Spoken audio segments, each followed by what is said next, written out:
ನಮ್ಮ ದೇವರು ಕರ್ತನಾದ ಯೇಸು ಕ್ರಿಸ್ತನ ನಾಮದಲ್ಲಿ ಅನುದಿನದ ಆಹಾರ ಪ್ರಿಯರಿಗೆ ಪ್ರೀತಿಯ ಶುಭಾಶಯಗಳು.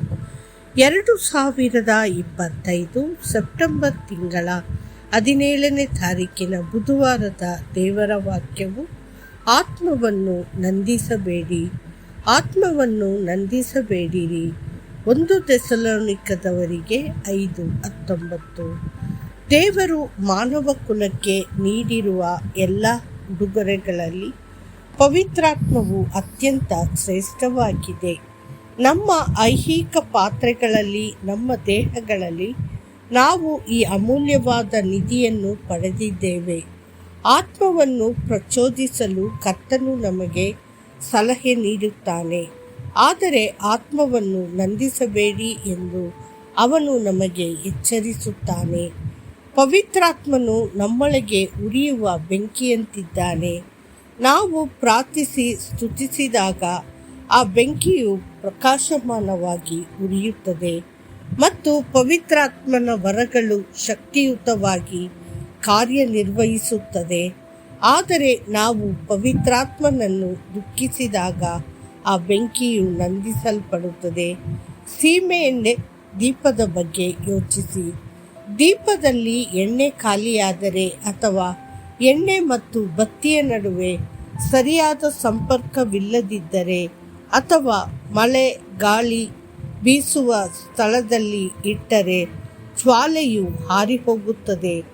ಅದೇ ರೀತಿ ನಾವು ಪವಿತ್ರಾತ್ಮನ ಪ್ರೇರಣೆ ಮತ್ತು ಮಾರ್ಗದರ್ಶನವನ್ನು ನಿರ್ಲಕ್ಷಿಸಿದರೆ, ಪ್ರಾರ್ಥನೆಯನ್ನು ನಿರ್ಲಕ್ಷಿಸಿದರೆ ಮತ್ತು ಉದ್ದೇಶಪೂರ್ವಕ ಪಾಪಕ್ಕೆ ಬಿದ್ದರೆ ನಾವೇ ಆತ್ಮವನ್ನು ನಂದಿಸುತ್ತೇವೆ. ಒಂದು ಕಾಲದಲ್ಲಿ ಪವಿತ್ರಾತ್ಮನಿಂದ ಶಕ್ತಿಯುತವಾಗಿ ಬಳಸಲ್ಪಟ್ಟ ಅನೇಕ ವಿಶ್ವಾಸಿಗಳು ಮತ್ತು ದೇವರ ಸೇವಕರು ನಂತರ ಪಾಪಕ್ಕೆ ಬಿದ್ದ ಕಾರಣ ತಮ್ಮ ಬೆಳಕು ಮತ್ತು ಪ್ರಭಾವವನ್ನು ಕಳೆದುಕೊಂಡರು. ವಿಶೇಷವಾಗಿ ಅನೈತಿಕತೆ, ವ್ಯಭಿಚಾರ ಮತ್ತು ಕಾಮ. ನೀವು ಪವಿತ್ರಾತ್ಮದ ಬೆಂಕಿಯನ್ನು ಉರಿಯುತ್ತಲೇ ಇರಲು ಬಯಸಿದರೆ ಎಂದಿಗೂ ಪಾಪದ ಆಸೆಗಳಿಗೆ ಅವಕಾಶ ನೀಡಬೇಡಿ.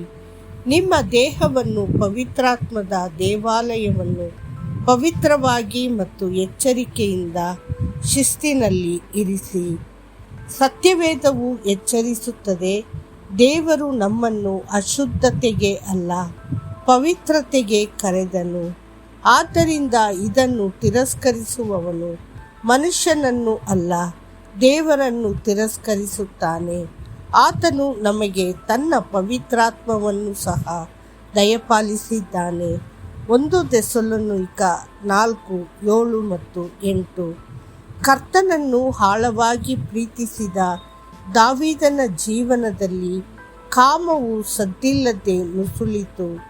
ಅವನು ತನ್ನ ಅರಮನೆಯ ಚಾವಣಿಯ ಮೇಲೆ ನಡೆಯುವಾಗ ಅವನ ಕಣ್ಣುಗಳು ಆಸೆಯಿಂದ ಆಕರ್ಷಿತವಾದವು ಮತ್ತು ಅಂತಿಮವಾಗಿ ಅವನು ಘೋರ ಪಾಪಕ್ಕೆ ಬಿದ್ದನು. ಆ ಕೃತ್ಯದ ಕಹಿ ಪರಿಣಾಮಗಳನ್ನು ಅವನು ಅನುಭವಿಸಲು ಪ್ರಾರಂಭಿಸಿದಾಗ ಮಾತ್ರ ಅವನಿಗೆ ಹಾನಿಯ ಆಳ ಅರಿವಾಯಿತು. ಅದಕ್ಕಾಗಿಯೇ ಅವನು ಕಣ್ಣೀರಿನಲ್ಲಿ ಕೂಗಿದನು, ಓ ದೇವರೇ, ನನ್ನಲ್ಲಿ ಶುದ್ಧ ಹೃದಯವನ್ನು ಸೃಷ್ಟಿಸು ಮತ್ತು ನನ್ನೊಳಗೆ ಸ್ಥಿರವಾದ ಆತ್ಮವನ್ನು ನವೀಕರಿಸು. ನಿನ್ನ ಸನ್ನಿಧಿಯಿಂದ ನನ್ನನ್ನು ದೂರವಿಡಬೇಡ ಮತ್ತು ನಿನ್ನ ಪವಿತ್ರಾತ್ಮವನ್ನು ನನ್ನಿಂದ ತೆಗೆದುಕೊಳ್ಳಬೇಡ. ನಿನ್ನ ರಕ್ಷಣೆಯ ಆನಂದವನ್ನು ನನಗೆ ಹಿಂದಿರುಗಿಸು ಮತ್ತು ನಿನ್ನ ಉದಾರ ಆತ್ಮದಿಂದ ನನ್ನನ್ನು ಎತ್ತಿ ಹಿಡಿಯಿರಿ. ಕೀರ್ತನೆಗಳು 51:10-12. ದೇವರ ಪ್ರಿಯ ಮಕ್ಕಳೇ, ಪವಿತ್ರಾತ್ಮನ ಬೆಂಕಿಯನ್ನು ಎಂದಿಗೂ ನಂದಿಸಲು ಬಿಡಬೇಡಿ. ಅದು ನಿಮ್ಮೊಳಗೆ ಯಾವಾಗಲೂ ಉರಿಯುತ್ತಾ ಮತ್ತು ಪ್ರಜ್ವಲಿಸುತ್ತಾ ಇರಲಿ. ನಿಮ್ಮ ನಿಜವಾದ ಶ್ರೇಷ್ಠತೆಯು ಪವಿತ್ರಾತ್ಮವು ನಿಮ್ಮಲ್ಲಿ ವಾಸಿಸುತ್ತದೆ ಎಂಬ ಅಂಶದಲ್ಲಿದೆ.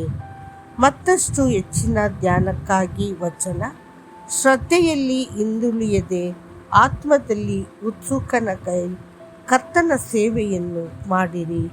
ರೋಮಾಪುರದವರಿಗೆ 12:11. ಕರ್ತನು ನಿಮ್ಮನ್ನು ಆಶೀರ್ವದಿಸಲಿ. ಆಮೇನ್.